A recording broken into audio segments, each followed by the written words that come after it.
Dieu soit loué et aimé. Que l'Esprit Saint daigne éclairer nos esprits et réchauffer nos cœurs. Que Notre-Dame, qui a pleuré en annonçant d'avance la crise affreuse et apocalyptique dont nous sommes les contemporains, nous obtienne toutes les grâces dont nous avons besoin. Bonjour à tous. Cette vidéo va donc être intitulée « Réponse au bon vivant d'Avrier ». Vous comprendrez mieux pourquoi après. Tentation ou juste analyse de la réalité apocalyptique. Elle est faite en effet pour répondre à la vidéo d'un des membres de la communauté d'Avrier qu'ils ont de façon calculée intitulée entre guillemets la tentation du sédévacantisme. Ceci pour jeter dès le titre même l'opprobre sur ceux qui ne font pourtant que regarder en face la terrible réalité apocalyptique que nous avons sous les yeux. On ne parle en effet de tentation que vis-à-vis d'un mal ou d'un excès, et même le plus souvent d'un péché. Ainsi, dès le titre, l'opprobre est jeté sur nous. Commençons par noter et remarquer que les commentaires sont significativement désactivés sous la vidéo des bons vivants d'Avrier. Ils ont jugé plus prudent et moins risqué pour eux de ne pas laisser aux attaqués la possibilité de s'y défendre et plus radical de les réduire au complet silence. Attardons-nous ensuite un instant sur la première photo du conférencier qui apparaît. Son caractère hilar et moqueur résume bien au moins toute la première demi-heure de son exposé. Elle est pourtant en fort contraste avec, premièrement, l'habit qu'il porte, deuxièmement, la gravité du sujet dont il traite, troisièmement, le temps du carême où cette vidéo a été diffusée et sans doute aussi enregistrée. Cette attitude hilare et désinvolte fait assurément penser au bon vivant de l'abbaye de Thélème, décrite par Rabelais, et malheureusement pas à l'austérité de l'abbaye de Cîteaux, au temps de son fondateur Saint Robert et de Saint Bernard. À chacun, certes, son et ses modèles. Puis, voyons et écoutons l'entame. Compliqué, il existe une solution simple, rapide, facile et fausse. Et c'est un peu ce qui vient à l'esprit quand on se trouve face au sédévacantisme, parce qu'on est obligé de se dire qu'il y a là une solution à la crise dans l'Église, qui est une crise complexe, une solution qui est simple, à laquelle on peut arriver assez rapidement, et qui paraît facile, mais est-ce qu'elle est vraie? Là est la question qu'on va se poser. Est-ce qu'une solution peut apparaître très simple, très facile, rapide et fausse? Cela ressemble de près à un pseudo-dicton déjà pareillement employé par l'abbé Sellier lors de notre débat sur Radio Courtoisie, lequel dicton revient à peu près à dire que tout ce qui paraît simple et simpliste est donc faux. D'où découlerait, d'après eux, que la vérité ne peut être que compliquée. Or, premièrement, comme Dieu est la vérité même, tout en étant omnino simplex, c'est-à-dire tout à fait simple, cela met fort à mal cette piètre pitrerie. Deuxièmement, d'autant plus que l'Écriture sainte loue précisément Job du fait qu'il était vir simplex et rectus, c'est-à-dire un homme simple et droit. Et avant d'entrer dans le vif du sujet, je voudrais faire deux préalables. D'abord, rappeler qu'il s'agit d'un problème concret, un problème, donc il s'agit de poser un jugement sur une situation qu'on a sous les yeux, et donc qui n'est pas purement un problème doctrinal. Ensuite, le conférencier cherche ainsi à couper la théorie du donné concret et pratique, comme si les principes n'étaient pas justement à la fois la lumière et la règle de la pratique. Il dit cependant cela pour préparer l'esprit de ses auditeurs au fait qu'il va tenter d'opposer en Saint-Robert Bellarmin ses exposés et démonstrations au niveau des principes à l'une de ses indications pratiques, en cherchant à faire passer de la sorte ce saint docteur de l'exposé de ce qu'il démontrait être la sentence commune des saints pères, sententia communis omnium patrorum antiquorum, et des papes en ayant traité, à savoir celle du depositus, c'est-à-dire qu'un hérétique public manifeste per ipso facto, donc par le fait même, tout pouvoir et juridiction.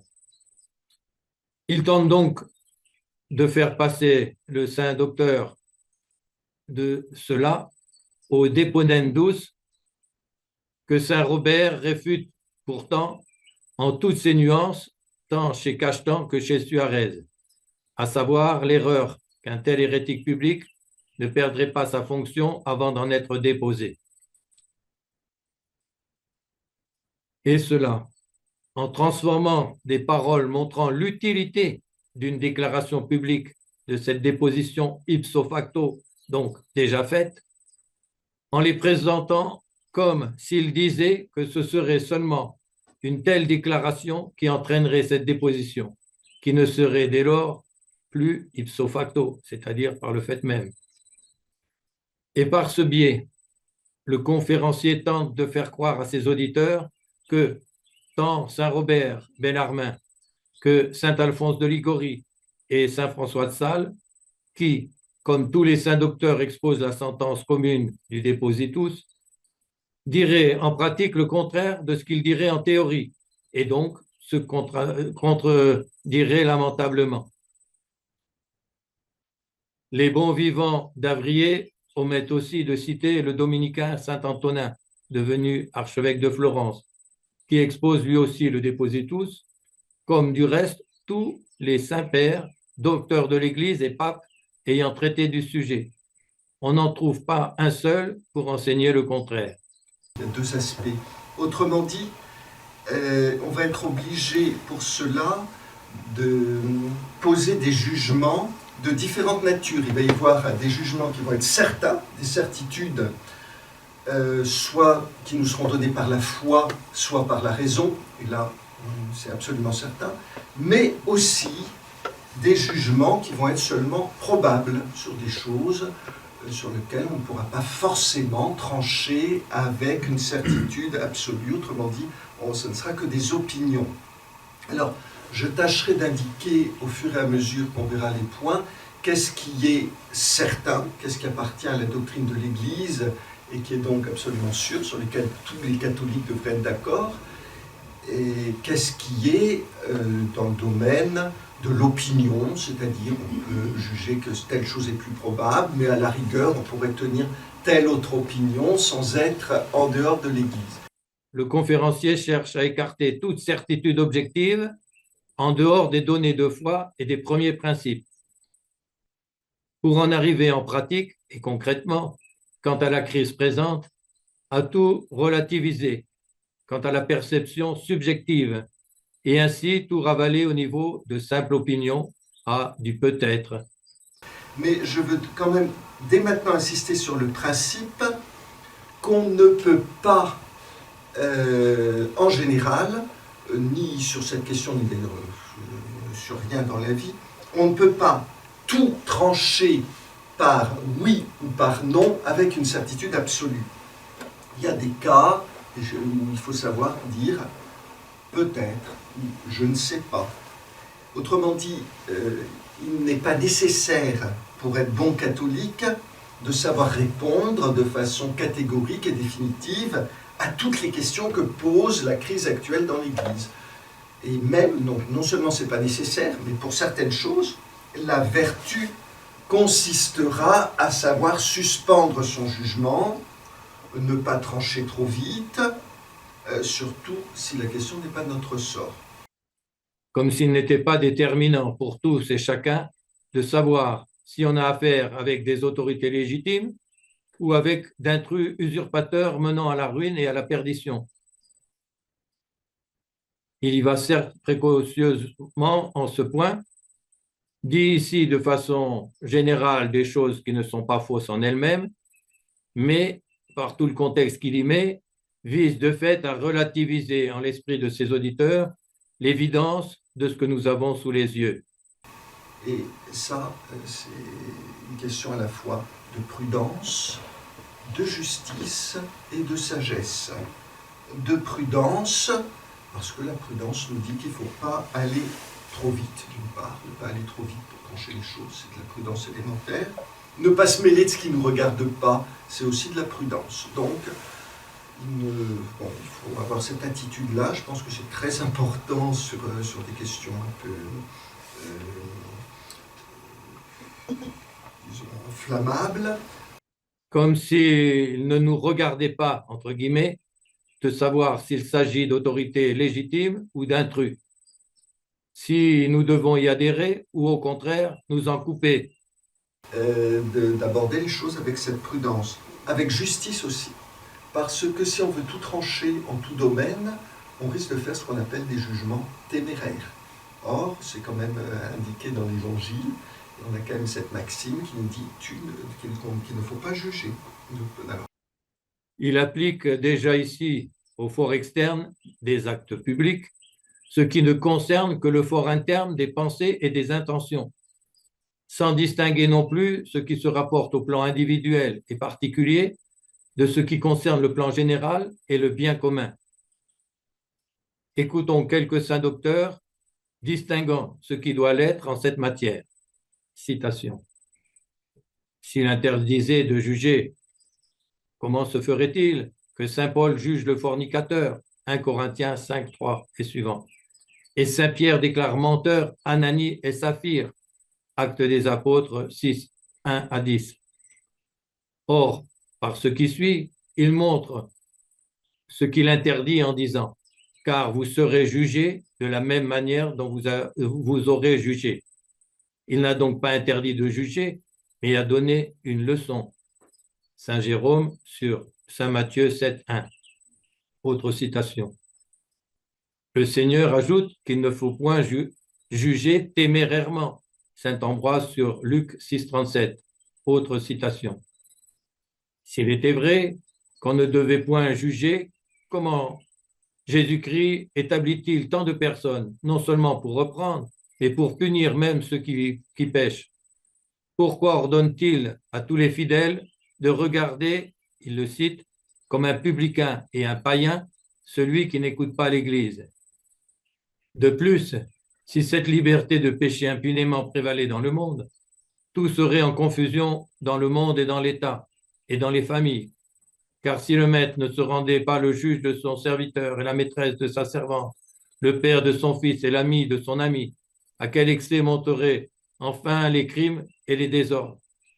Et non seulement un ami doit juger son ami, mais nous devons juger et reprendre nos ennemis même, puisqu'à moins de cela, nous ne pourrions jamais terminer les différends que nous avons avec eux. Et tout serait livré à un bouleversement universel. Quel est donc le sens précis de la parole évangélique? Examinons-la avec soin, afin que personne ne soit tenté de voir dans ces lois, qui sont des remèdes de salut et de paix, des instruments de subversion et de trouble. Le Christ Jésus fait assez voir par la suite, aux personnes intelligentes, quelle est la force du précepte et comment on doit l'entendre. Quand il reprend ceux qu'il voit, il le cite, ceux qui voient une paille dans l'œil de leur frère ne s'aperçoivent pas d'une poutre qui est dans le leur. Il ne défend pas absolument de juger tous les péchés et n'ôte pas le droit généralement à tout le monde, mais seulement à ceux qui, remplis eux-mêmes de vices, condamnent insolemment dans leurs frères les défauts les plus légers très sévères censeurs des moindres fautes des autres, sans voir en eux-mêmes les plus grands excès. Saint Jean Chrysostome, homélie 23 sur Saint Matthieu. Autre citation. Ne jugez point par un jugement téméraire, avec une amertume haineuse, des choses non commises à votre jugement. Le Seigneur se réserve de juger des choses internes et nous demande de juger les choses externes. Saint Thomas sur Matthieu 7, 1. Autre citation, une dernière. Évite l'hérétique. Ici Saint Paul, c'est sur Saint Bruno sur Tite 3, 10. Évite l'hérétique, le séparer de l'unité et de la foi. Quelqu'un de tel tombe par son propre jugement, par délibération propre, nul ne l'y poussant. Aussi est-il condamné par Dieu. Ce passage nous montre que si quelqu'un erre par imprudence et ne défend point son erreur, celui-ci ne doit pas être jugé hérétique, mais celui-là seulement qui, ce qui est pire, défend son erreur en matière de foi et s'y tient incorrigiblement. On dit à l'encontre de ceux-ci qu'on ne connaît point leur intention. Les secrets des cœurs sont en effet connus de Dieu seul, mais parce que nous voyons dans leurs actions extérieures, nous jugeons de leurs intentions ou pensées internes. Quand nous voyons les simoniaques demeurer dans la fonction épiscopale obtenue à prix d'argent, nous les tenons pour croyants pouvoir posséder le Saint-Esprit avec de l'argent. Fin de la citation donc de Saint Bruno sur Tite 3, 10.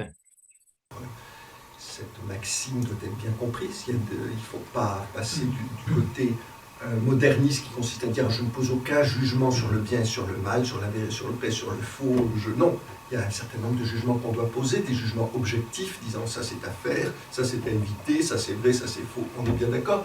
Mais dès qu'il s'agit de juger les personnes, il faut toujours être beaucoup plus prudent, surtout quand c'est des gens dont on n'a pas la responsabilité. Si on est responsable, père de famille, quand on est chef, bon, ben, on va être obligé de poser un certain jugement pour agir, c'est nécessaire. Mais dès que c'est des gens sur lesquels on n'a pas la responsabilité, il faut savoir suspendre un petit peu son jugement, ne pas vouloir affirmer trop vite telle personne est coupable, telle personne est... Non, et l'Évangile même nous dit vous serez jugés de la façon dont vous jugez les autres. Donc c'est de la vertu de savoir ne pas faire ce qu'on appelle des jugements téméraires, c'est-à-dire juger sans avoir les éléments suffisants pour cela et vouloir imposer ce jugement. Donc prudence, justice et puis sagesse. Sagesse parce que c'est le premier des conseils de saint Thomas. On me rappelait tout à l'heure les conseils de saint Thomas pour acquérir le trésor de la science, pour la sagesse.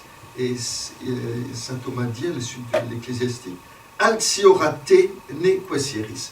Ne scrute pas les choses qui te dépassent. Comme s'il était besoin d'être savant ou de la décision d'un concile pour savoir si recevoir publiquement une marque idolâtrique sur le front était ou non un acte d'idolâtrie, comme l'a fait Karol Wojtyla, que le conférencier et les siens ont tenu être Jean-Paul II, entre guillemets, etc.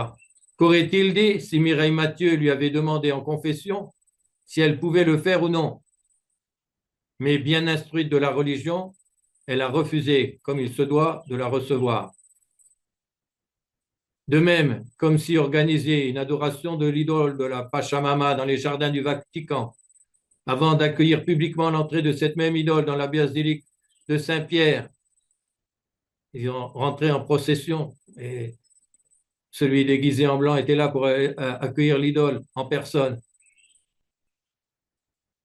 Donc, dans la basilique Saint-Pierre de Rome, n'était pas seulement le sens premier et le plus littéral de l'expression introduire l'abomination dans le lieu saint. Donc voilà le genre d'évidence que notre conférencier dénie. Et du reste, comment peut-il prétendre absoudre sans juridiction reçue soit des autorités qu'il prétend tenir légitimes et ordinaires des lieux, soit des supérieurs religieux auxquels ils ne sont pas rattachés non plus. Donc, premier conseil de saint Thomas, savoir garder une humilité face à certaines réalités, notamment dans l'ordre religieux, ne pas vouloir tout trancher. Sous ce prétexte, le but de tout ce passage est de convaincre ses auditeurs de s'abstenir de regarder en face l'évidence des pires énormités, comme celle aussi de la pseudo-bénédiction, entre guillemets, de couples de sodomites, ce qui revient en pratique à un relativisme à tendance agnostique, ou plutôt à une volonté de ne pas regarder pleinement en face une réalité qui les dérange. Il cite ensuite l'exemple d'un pharmacien qui donnerait des remèdes empoisonnants de fait avant de s'évertuer à l'appliquer à la crise ecclésiastique présente. Voilà, donc c'est le premier point, mais on va dire qu'on n'a pas beaucoup parlé pour l'instant, on n'est pas entré dans le vif du sujet, non, mais c'est une question d'attitude, et je pense que c'est important d'avoir cette attitude-là. On pourrait l'illustrer par une parabole qui a été donnée par Monseigneur Lefebvre lui-même, quand il abordait cette question du cédévacantisme. C'était la parabole du pharmacien. Monseigneur Lefebvre disait, imaginez que vous vous apercevez que régulièrement, le pharmacien qui est à côté de chez vous vous donne, à vous et à tout le monde d'ailleurs, du poison à la place des médicaments, et systématiquement. Bon, et ben, vous avez le devoir, premièrement, de ne pas prendre le poison, de ne pas vous empoisonner vous-même, de ne pas empoisonner ceux avec qui vous vivez, et puis de mettre en garde autant que vous pouvez en disant non, ça c'est du poison, n'en prenez pas, c'est du poison. Bon, ça c'est entendu. Mais, est-ce que cela vous donne la capacité de dire pourquoi les choses se passent ainsi? Qu'est-ce qui se passe? Est-ce que le pharmacien en question est devenu fou? Est-ce qu'il est totalement incompétent? Est-ce qu'il est malveillant? Est-ce qu'il est devenu tellement myope qu'il confond tout? Est-ce que c'est un escroc qui, il peut y avoir beaucoup d'explications, on ne sait pas forcément quelle est l'explication. Et on n'a pas besoin de savoir quelle est l'explication pour dire de toute manière c'est du poison, j'en prends pas. Et de toute manière j'avertis les autres de ne pas en prendre. Et a fortiori, on n'a pas l'autorité pour dire il n'est plus membre de l'ordre des pharmaciens. Ah non, il donne du poison, il n'est plus membre de l'ordre des pharmaciens, je vous garantis, il ne doit plus en être. Bon, si vous n'avez pas autorité sur l'ordre des pharmaciens, vous ne pouvez pas dire qu'il n'est plus membre de l'ordre des pharmaciens, ça ne dépend pas de vous. Donc, Monseigneur Lefebvre concluait, il faut faire ce qui dépend de nous, donc ne pas prendre de poison et si possible empêcher autant qu'on le peut les autres d'en prendre, mais ce qui ne dépend pas de nous, à savoir le jugement apporté sur ce pharmacien qui va lui être porté par l'ordre des pharmaciens, ça ne dépend pas de nous. On peut dénoncer éventuellement aux autorités, mais on ne peut pas faire plus. Eh bien, c'est la même chose vis-à-vis de la crise dans l'Église. Quelle est la véritable raison ultime pour laquelle le pape donne du poison au lieu de nous donner la bonne doctrine? Ici, le conférencier contredit frontalement notre divin maître dans l'Évangile, en Matthieu 7, 9 suivant et Luc 11, 10 suivant.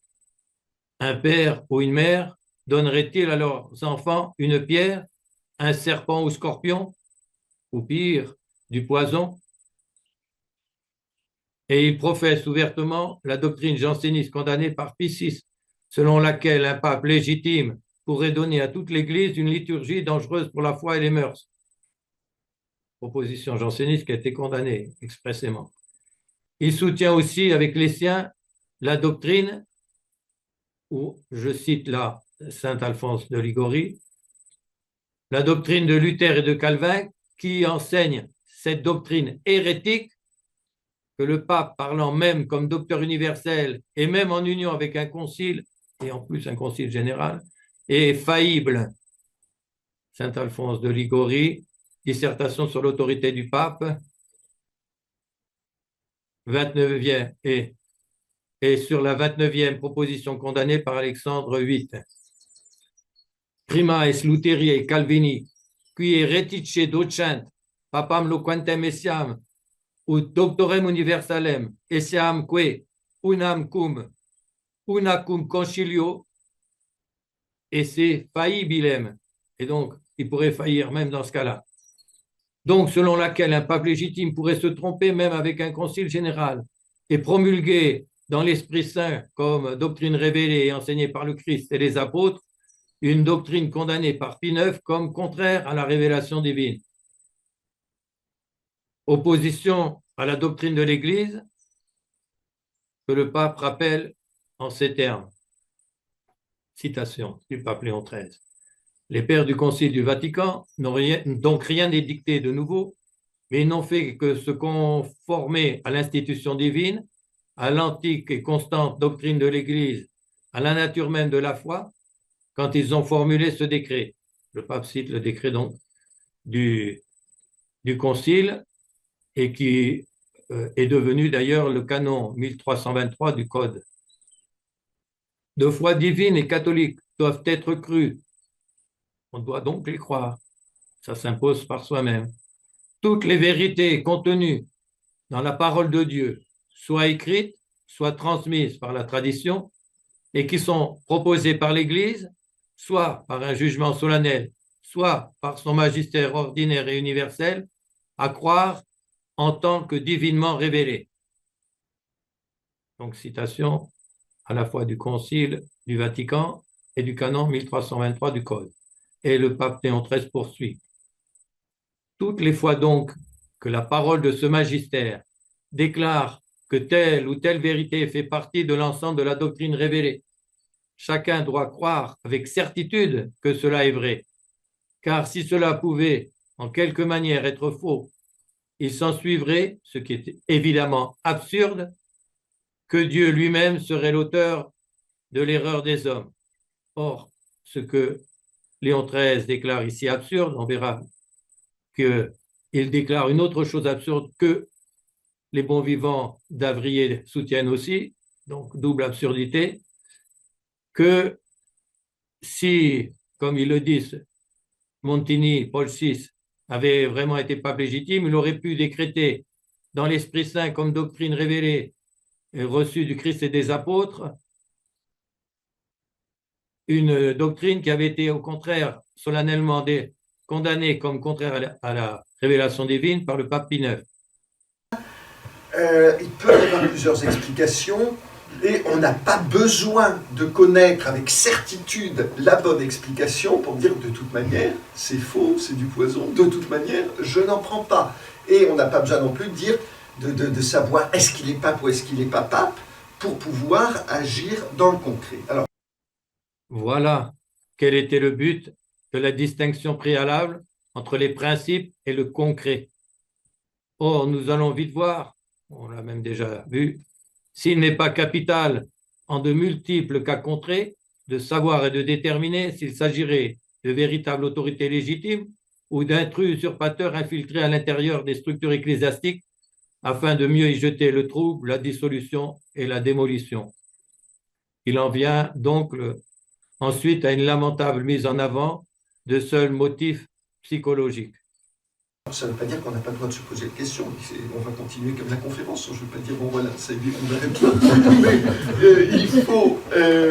il faut avec avoir cette réserve qui consiste à dire qu'il y a quand même des choses qui ne dépendent pas forcément de nous et qu'on ne doit pas vouloir absolument trancher avec une certitude absolue.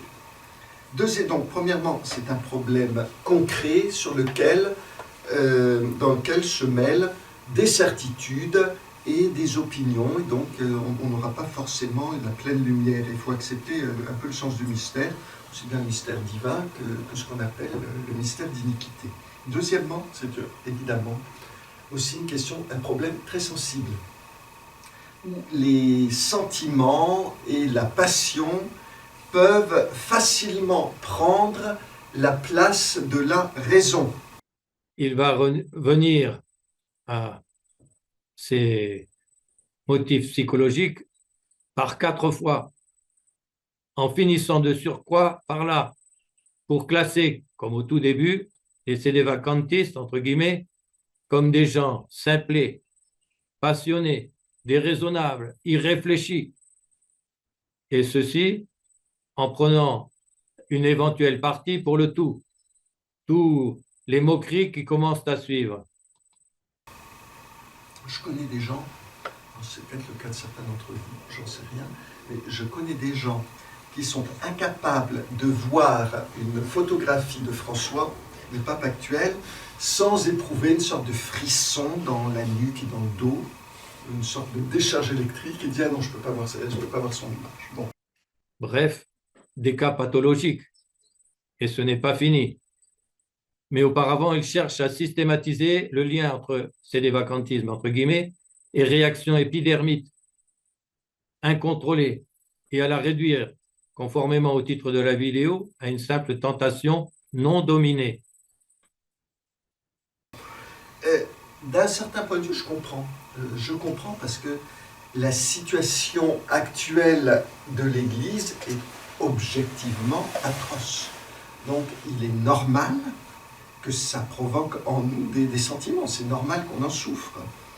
C'est normal que ça soit douloureux, que ça soit pénible. Si ça ne l'était jamais, si jamais on avait de tentation, de tristesse ou de découragement, ou même de colère vis-à-vis de ce que font certaines des autorités, ça signifierait peut-être qu'on ne se rend pas vraiment compte de ce qui se passe. Donc avoir ces tentations, j'insiste sur le mot tentation, avoir ces mouvements qui nous arrivent, c'est presque inévitable. Bon. Mais ça ne veut pas dire évidemment qu'il faut s'abandonner à ces différents sentiments. Il faut savoir les dominer par la raison et par la foi. Sous-entendu, ce dont les déraisonnables sédévacantistes sont incapables. Tout le lien qu'ils cherchent à établir entre cette réduction à de telles réactions épidermiques incontrôlées et tentations non dominées et le sédévacantisme, entre guillemets, en général. En méditant particulièrement sur la passion de notre Seigneur, sur l'agonie au Jardin des Oliviers. Bon, donc il faut savoir les dominer, ne pas... Mais encore une fois, c'est plutôt normal. Et ça peut aussi être normal, on peut comprendre que certains, parce qu'ils ressentent ça très fortement, aient envie de s'en débarrasser d'un coup, en disant non, c'est trop, c'est intolérable, je n'ai plus rien à voir avec cet homme. Cet homme, le pape, il me fait trop souffrir, il n'est plus catholique, il n'est pas pape, Et voici le lien et l'amalgame et la généralisation.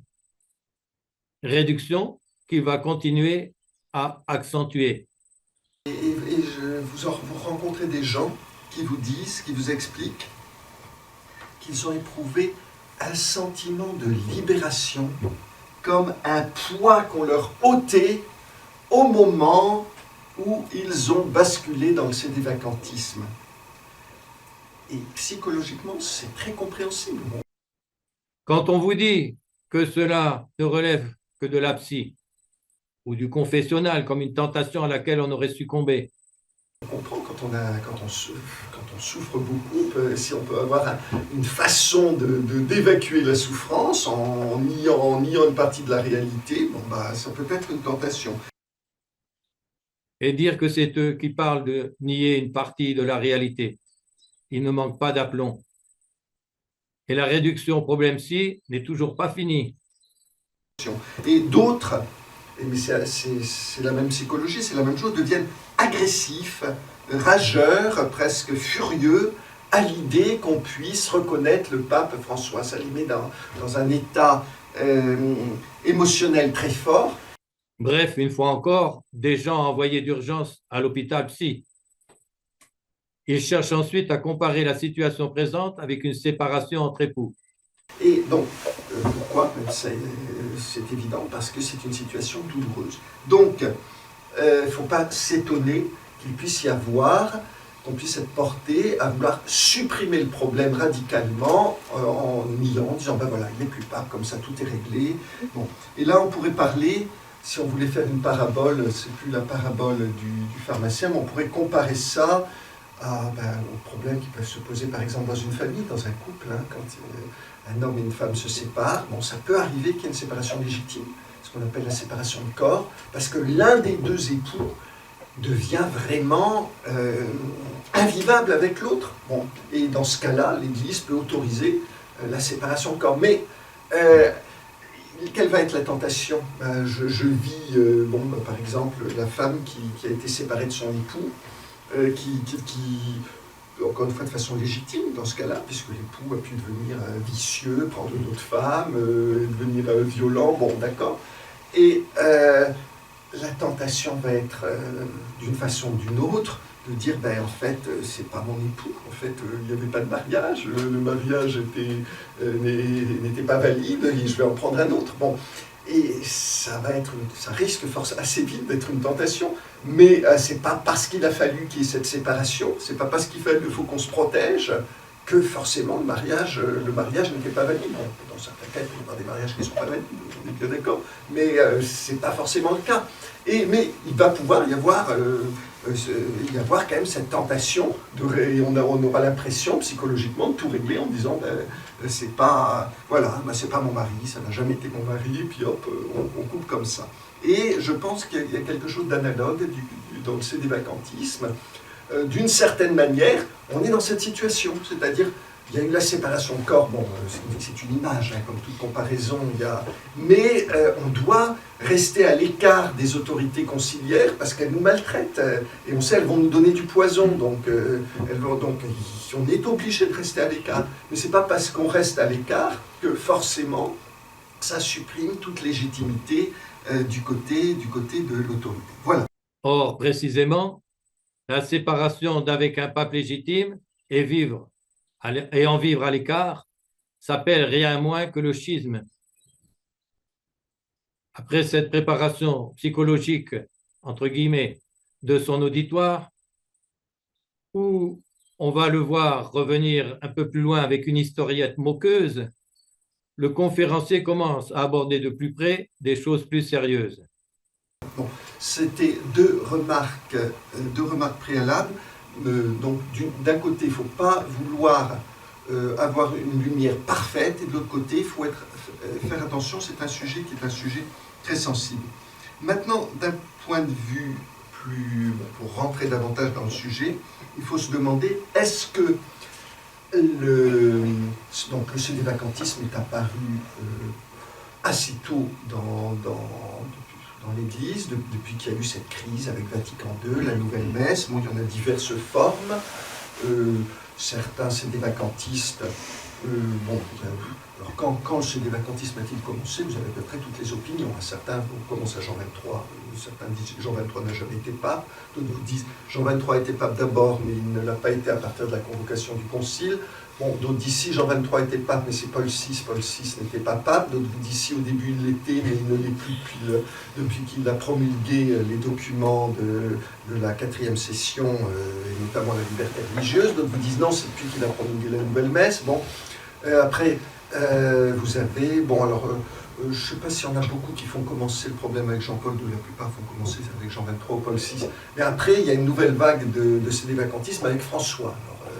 Parce qu'effectivement, on a quand même vu une certaine accélération du mal, ou accélération des effets du mal, et donc il y a eu, le cédévacantisme a beaucoup cru avec le pape François, au point même qu'il y a maintenant des cédévacantistes conciliaires.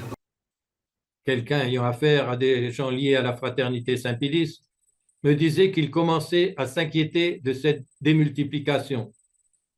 Et pour cela se voyait contraint, en étant poussé par les leurs, les incitant à tâcher d'y répondre, de multiplier les exposés et les vidéos contre le cédévacantisme, entre guillemets. C'est là que le conférencier va placer son historiette moqueuse. Qui sont dans l'église conciliaire, dont certains, ironie, alors ça, il y a un petit groupe comme ça aux États-Unis, qui sont cédévacantistes.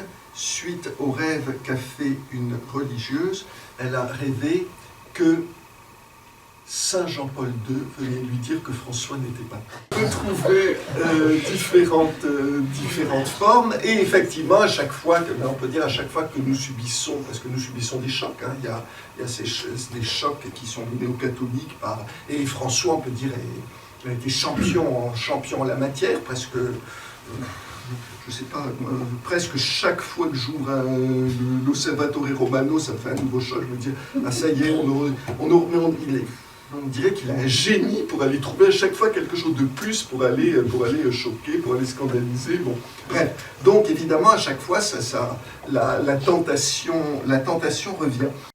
Car d'après ses dires, il ne peut évidemment s'agir que d'une tentation.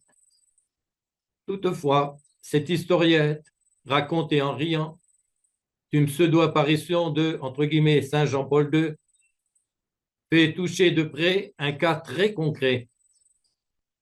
Car les bons vivants d'Avrier, tout en ayant extérieurement tenu Karol Wojtyła comme étant Jean-Paul II, ne le tiennent pourtant pas pour saint, entre guillemets, tout en prétendant pape légitime, entre guillemets, celui l'ayant déclaré, entre guillemets, officiellement tel, c'est-à-dire celui qui a prétendu le canoniser. Ceci alors que l'enseignement commun de l'Église est que les canonisations relèvent du domaine de l'infaillibilité pontificale. Eux prétendent aussi, par ailleurs, que cette infaillibilité n'a jamais été exercée par ces pontifes conciliaires, entre guillemets. Et quand la crise présente, il n'est pas besoin de savoir s'ils sont papes ou non. Que d'objectives et évidentes contradictions.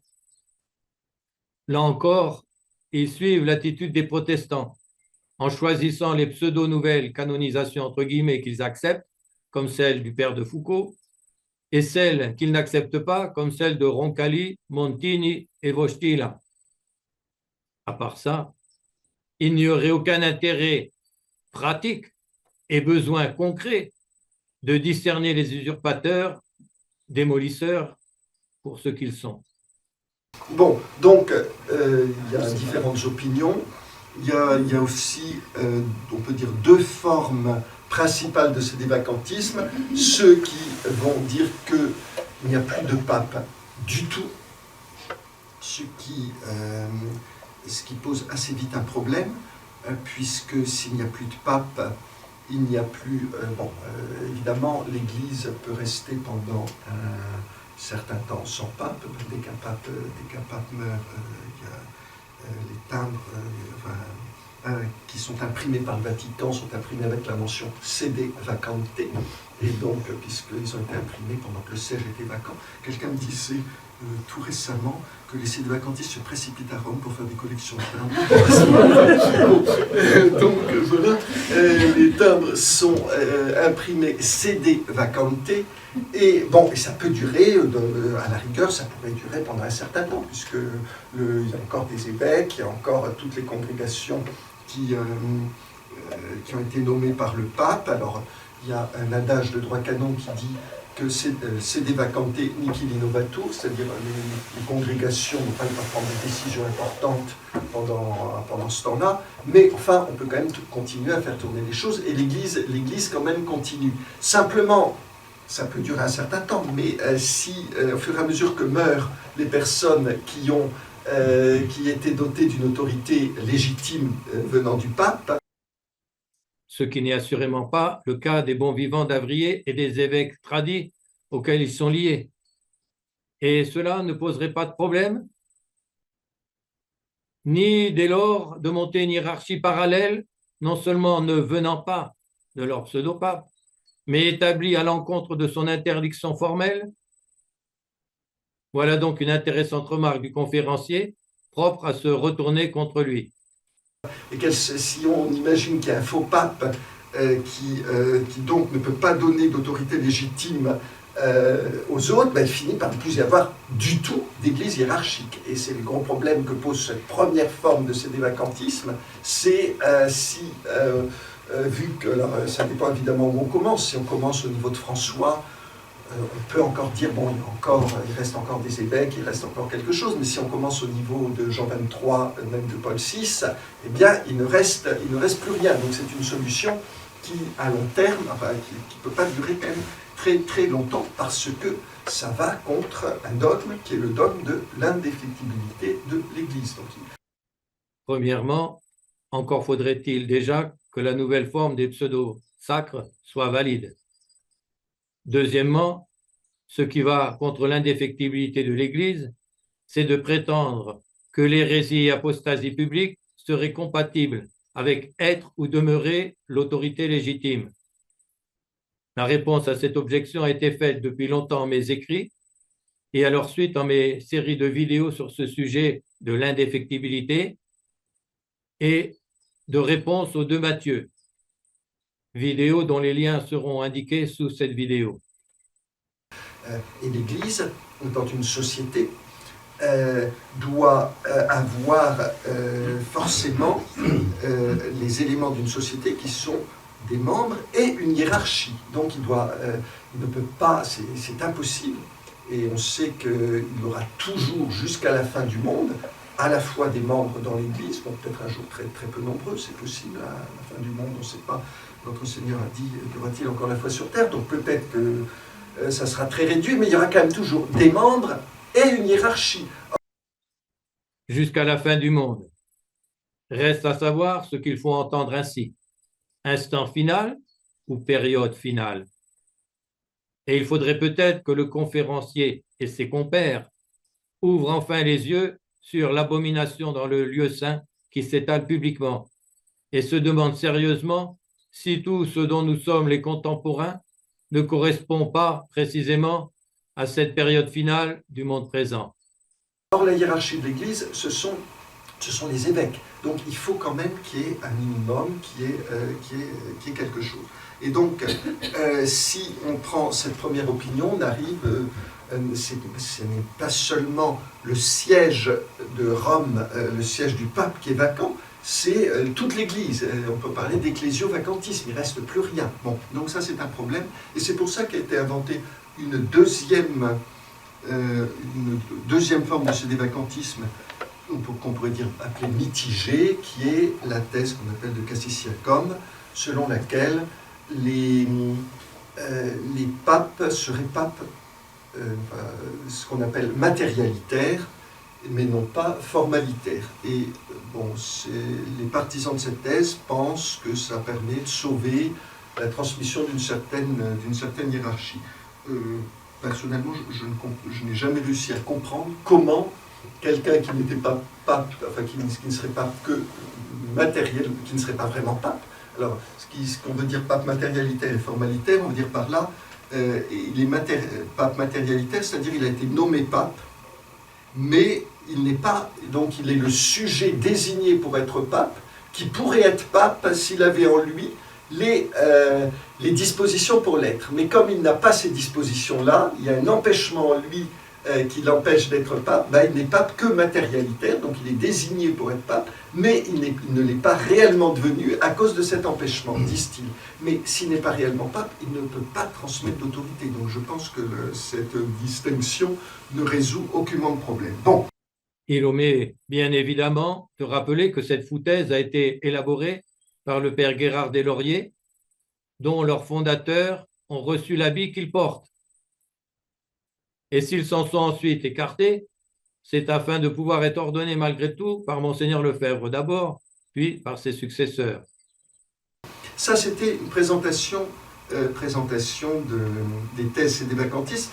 La première question à se poser, c'est est-ce qu'on a besoin de cette thèse sédévacantiste pour résoudre la crise actuelle dans l'Église, et est-ce qu'elle apporte quelque chose d'autre que le fait de calmer notre colère ou de calmer notre tristesse. Donc que ça puisse apporter quelque chose de sentimental, on l'a vu tout à l'heure, je pense que oui, que dans bien des cas, c'est pour des raisons sentimentales qu'on vient sédévacantisme, mais l'être humain doit être conduit selon la raison et la foi, et non pas selon les sentiments. Donc, voilà donc à nouveau un lamentable ravalement à de simples motifs psychologiques et même sentimentaux, entre guillemets. N'est-il pas malhonnête de faire ainsi comme s'il n'existait pas de multiples études et démonstrations doctrinales de l'usurpation présente? Est-ce que d'un point de vue raisonnable, le sédévacantisme apporte une explication de la crise apporte quelque chose de plus par rapport aux gens qui ne sont pas sédévacantistes et qui dénoncent quand même la crise, comme par exemple Monseigneur Lefebvre. Objectivement, non, car on n'a pas besoin de ça pour expliquer la crise dans l'Église. Alors, cette contra, toute leur ecclésiologie s'en trouve faussée et leur résistance, entre guillemets, sapée à la base. Ils vivent comme s'il n'y avait pas de pape, tout en prétendant en reconnaître, entre guillemets, un. Ils sont en dehors et indépendants de ceux qu'ils prétendent autorité légitime et agissent comme une hiérarchie parallèle coupée, en fait, si pas verbalement. Ne reconnaît-on pas là ce que dénonçait le pape Léon XII ainsi, citation, « Il se flatte faussement d'une prétendue communion avec le siège apostolique, tout en ne communiquant pas avec le pontife romain et avec les évêques en communion avec lui. » Fin de la citation du pape Léon XII, Exhortation Pastoris Aeterni du 2 juillet 1826. On va le voir à deux niveaux. Il y a deux problèmes qui se posent. Premier niveau, c'est le problème de l'enseignement qui est dispensé d'abord par Vatican II, puis ensuite par tous les papes conciliaires jusqu'à François. Et il est clair que cet enseignement ne prétend jamais engager l'infaillibilité de l'Église. Or, premièrement, Paul VI, entre guillemets, en Vatican II, entre guillemets, a prétendument promulgué dans l'Esprit Saint en matière prétendue doctrine révélée et venant du Christ et reçue du Christ et des apôtres, notamment une erreur condamnée par le pape Pie IX comme contraire à la divine révélation. Et par ailleurs, deuxièmement, Luther, dont on l'a vu et suive la doctrine hérétique en ce point, n'a engagé aucune infaillibilité qu'il n'avait pas. Alors, puisqu'il n'y a pas d'infaillibilité engagée, quel problème avec Luther, Calvin et tous les autres hérétiques? Quel problème avec les usurpateurs, malgré tant d'hérésies et divers actes objectivement apostats? Donc ici, il faut bien se rendre compte qu'on a eu tendance, depuis la définition du dogme de l'infaillibilité du pape, donc en 1870, à peut-être ne plus voir que cet aspect-là, et à avoir une vision de l'Église qui insistait beaucoup sur la personne du pape, d'abord parce qu'il y a eu cette définition du dogme de l'infaillibilité du pape, également parce que c'était accompagné d'une persécution du pape, notamment du pape Pie IX, qui a été chassé de ses États, et donc ça a beaucoup attiré l'attention sur lui et de tous les chrétiens, tous les catholiques. Par ailleurs, il s'est trouvé qu'on a eu assez souvent une baisse de qualité des évêques, bon, avec des exceptions, hein, mais en général, ce qui fait que dans beaucoup de domaines, jusqu'à Pie XII, il a fallu que ça soit le pape qui s'engage énormément pour défendre la doctrine à travers des encycliques, sans être forcément suffisamment relayé par les évêques locaux, ce qui fait qu'on a pris l'habitude de plus en plus de regarder ce qui se passait à Rome, beaucoup plus que ce qu'enseignait l'évêque local, alors que normalement, les catholiques ont quand même pour premier pasteur l'évêque du lieu, même si cet évêque du lieu doit être sous l'autorité du pape, et aussi en France, parce qu'il y a eu une crise de l'autorité politique suite à la Révolution, qui fait qu'on a eu tendance, beaucoup des catholiques de France sont devenus ultramontains, ce qui est une bonne chose, mais ont eu tendance à regarder bien davantage ce qui se passait à Rome que ce qui se passait chez eux, parce qu'ils avaient beaucoup de motifs de désolation à cause de la Révolution, de la persécution de l'Église, etc. Donc, pour toutes ces raisons, on a eu tendance à insister, mettre sans cesse le projecteur sur la personne du pape, qui est évidemment importante dans l'Église, mais comme disait le père Calmel, il faut quand même se rappeler, l'Église, c'est le corps mystique du Christ, ça n'est pas le corps mystique du pape. Et le pape est là comme le représentant de notre Seigneur Jésus-Christ. Et il faut aussi se souvenir que lors de toutes les grandes hérésies qu'il y a eu au début de l'Église, on a fréquemment eu tendance à passer d'un extrême à l'autre. Donc, je ne sais pas si vous avez en tête ces hérésies, mais d'un côté, il va y avoir des hérétiques qui vont appuyer sur la divinité de notre Seigneur Jésus-Christ et qui du coup vont avoir tendance à mettre en doute son humanité. Puis ensuite, par réaction, on va faire l'inverse et ainsi de suite. Et on voit toutes les premières hérésies christologiques, c'est-à-dire les hérésies sur notre Seigneur Jésus-Christ. Il y a eu un petit peu ce mouvement où les hérésies tendaient à passer d'un extrême à l'autre. Donc il faut toujours faire attention lorsqu'une vérité est définie dans l'Église, comme a été définie dogme de l'infaillibilité pontificale, et il fallait que ça soit défini, mais à ne pas insister de façon unilatérale là-dessus, pour ne pas exagérer, en tombant dans une erreur. Or, certains, il y a eu cette tendance à regarder uniquement la personne du pape, en oubliant que ce qui compte, ce n'est pas le pape dans ce qu'il dit, c'est le pape en tant qu'il est l'organe de l'Église, en tant qu'il rappelle la doctrine de l'Église. Et si vous regardez la définition de l'infaillibilité pontificale telle qu'elle a été donnée par Vatican I parle d'abord de l'infaillibilité de l'Église. Il ne parle pas d'abord de l'infaillibilité du pape, il parle d'abord de l'infaillibilité de l'Église.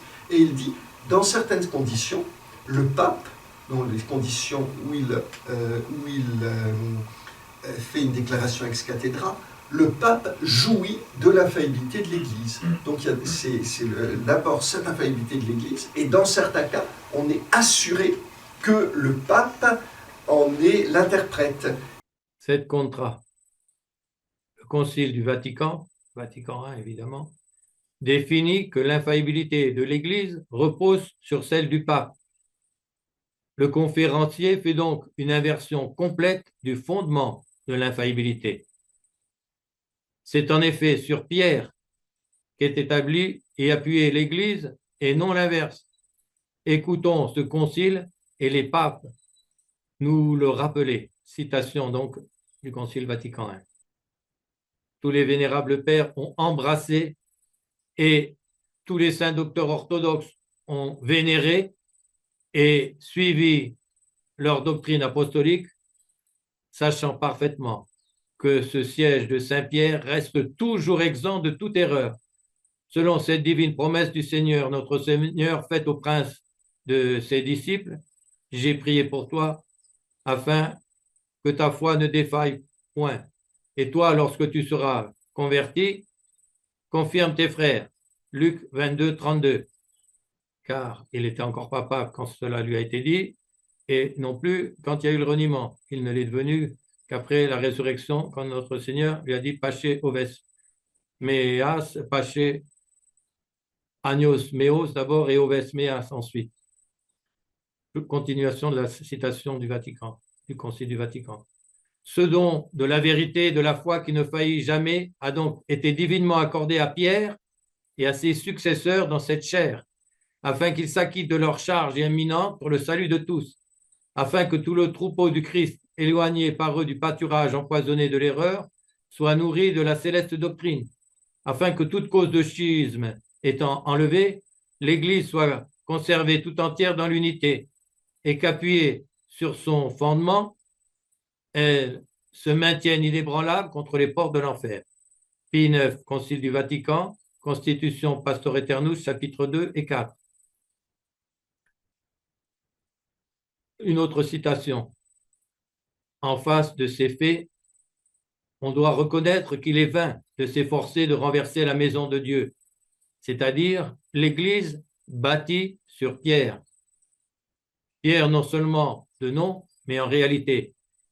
Église contre laquelle ne prévaudront pas les portes de l'enfer, par cette raison qu'elle est fondée sur la pierre. Matthieu 7, 25, 16, 18, Luc 6, 48. Nul n'a jamais été l'ennemi de la religion chrétienne sans mener en même temps une guerre impie contre la chair de pierre, parce que celle-ci debout, celle-là ne saurait jamais chanceler ni tomber.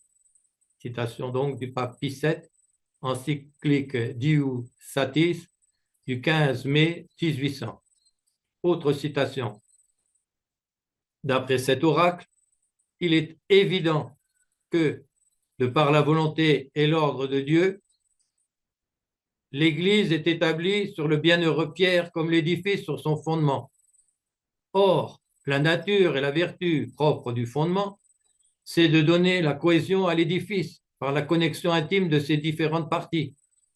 C'est encore d'être le lien nécessaire de la sécurité et de la solidité de l'œuvre tout entière. Si le fondement disparaît, tout l'édifice s'écroule.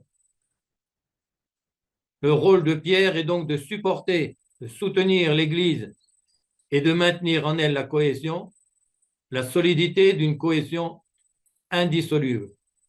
Citation donc du pape Léon XIII, encyclique Satis Conitium du 29 juin 1896. Et dernière citation d'un pape,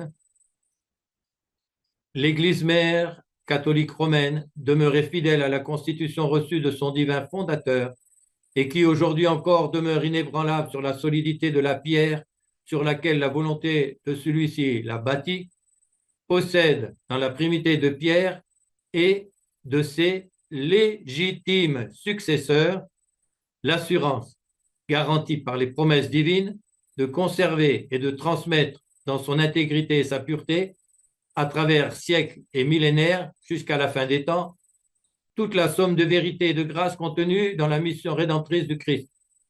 Et tandis que, stimulée, réconfortée par la conscience de ce double trésor, l'Église y trouve la force de triompher de tous les obscurcissements de l'erreur et de tous les égarements des mœurs, elle déploie son action, non seulement pour le bien de la chrétienté, mais pour celui du monde entier. Fin de la citation du pape Pie XII dans son allocution au consistoire du 2 juin 1944. Les bons vivants d'Avrier soutiennent donc la conception janséniste et gallicane, plaçant au moins implicitement l'Église ou la collégialité des évêques au-dessus du pape, qui n'en serait que le représentant délégué et l'interprète. Ce n'est évidemment pas la doctrine de l'Église, mais s'y oppose, comme les textes qu'on vient d'entendre le montrent bien. Mais le plus important, c'est ce qu'enseigne l'Église. Donc à partir du moment où un pape vous dit d'une façon ou d'une autre, comme le font les papes conciliaires, qu'il se soucie avant tout d'innover plus que de transmettre la doctrine de l'Église, on se dit tout de suite, attention. 7 contrats. Premièrement, la doctrine de l'Église est tout d'abord la divine révélation, y compris celle reçue sous l'Ancien Testament, mais principalement et surtout celle du Verbe incarné en personne, qui est venu la parfaire. Et c'est principalement au pape que sa garde intacte et son interprétation authentique a été confiée, avec le pouvoir infaillible de l'exposer à toute l'Église et de la défendre. Ceci en matière donc révélée. Deuxièmement, avec leur réduction indue et minimaliste du domaine de l'infaillibilité pontificale aux seules définitions solennelles, les Avriens, à la suite des lefébristes, des jansénistes et des gallicans, prétendent qu'en dehors des définitions solennelles, d'authentiques et légitimes pontifes pourraient contredire la doctrine de notre Seigneur gardée par l'Église en matière de foi et de mœurs, et donc tomber publiquement dans l'hérésie et la prêcher, tout en gardant leur autorité et demeurant légitimes. Donc, d'après eux, même en cas de prédication publique d'hérésie, d'un nouvel évangile et même de pratique publique d'actes apostats ou les cautionnant ouvertement, il y aurait maintien de l'autorité et de la légitimité. C'est ce que nous allons entendre proférer de leur propre bouche, à l'encontre de la doctrine de l'Église et de la sentence unanime des pères, docteurs de l'Église et des papes en ayant traité.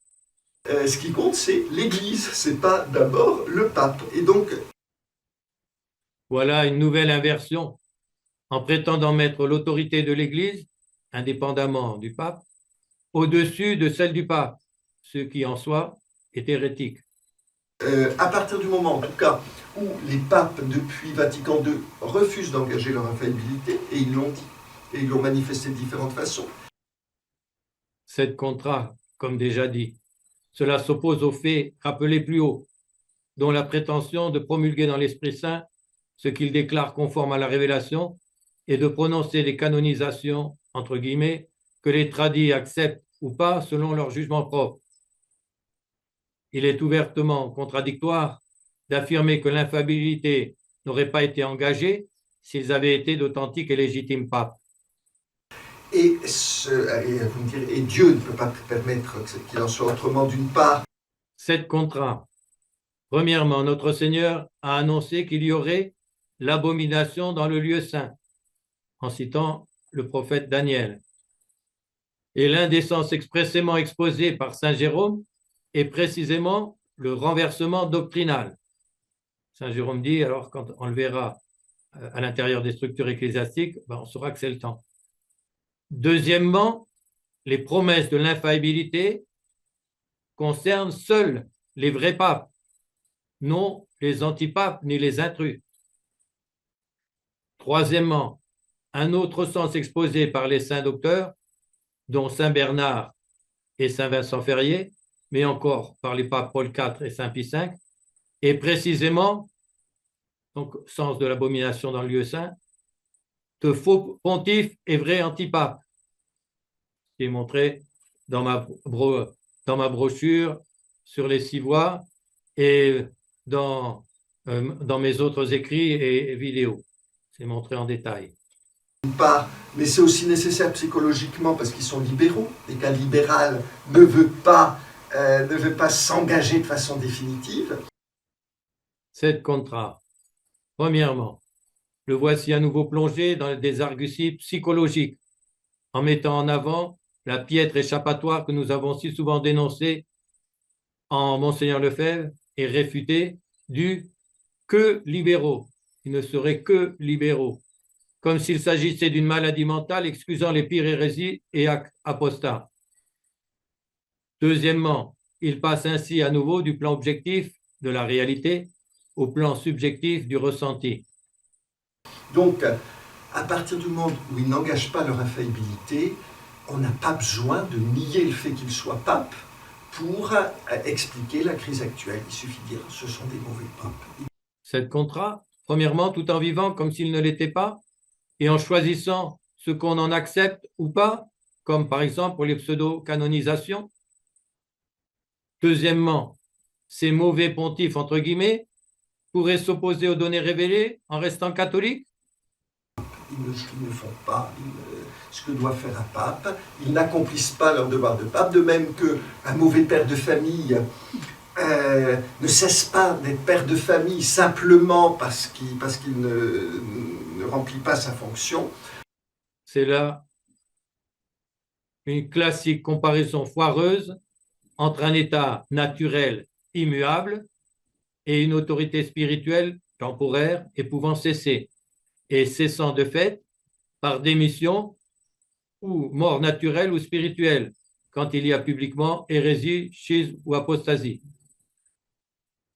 Prétendent-ils donc que Ratzinger, qu'ils affirmaient pape légitime sous le nom de Benoît XVI, ne pouvait donc cesser d'être père et donc, entre guillemets, pape, et que dès lors, après sa pseudo-démission et la pseudo-élection de François, entre guillemets, que prétendent pareillement légitimes, il y aurait donc eu légitimement 2 papes à la fois, puisqu'il reste toujours, il ne peut pas ne plus l'être.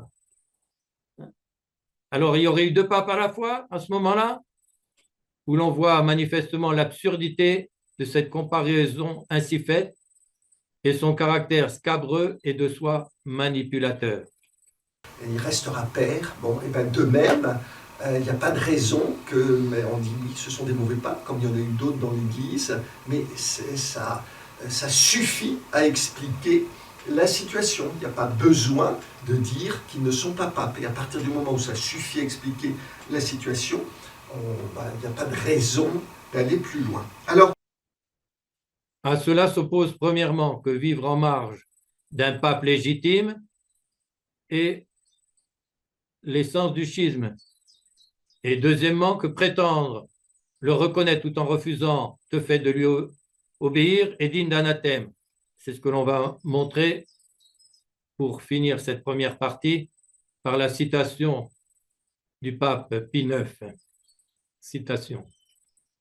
À quoi bon reconnaître le dogme de la suprématie du bienheureux Pierre et de ses successeurs?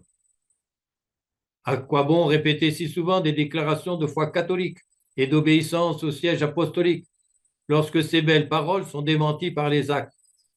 Bien plus, est-ce que la rébellion n'est pas rendue plus inexcusable par le fait que l'on reconnaisse que l'obéissance est un devoir? Au surplus, est-ce que l'autorité du siège apostolique ne s'étend pas pour les sanctionner jusqu'aux mesures que nous avons dû prendre? Ou suffit-il d'être en communion de foi avec ce siège sans la soumission de l'obéissance? Chose qu'on ne peut soutenir sans porter atteinte à la foi catholique. Il s'agit en effet, vénérables frères et bien-aimés fils, d'accorder ou de refuser obéissance au siège apostolique. Il s'agit de reconnaître sa suprême autorité même sur vos églises particulières. Et non seulement quant à la foi, mais encore quant à la discipline. Celui qui la nie est hérétique. Celui qui la reconnaît et qui refuse opiniâtrement de lui obéir est digne d'anathème. Donc le pape Pie IX, encyclique Qui in Patriarchatu, aux orientaux. La deuxième partie va être traitée en une deuxième vidéo à la suite.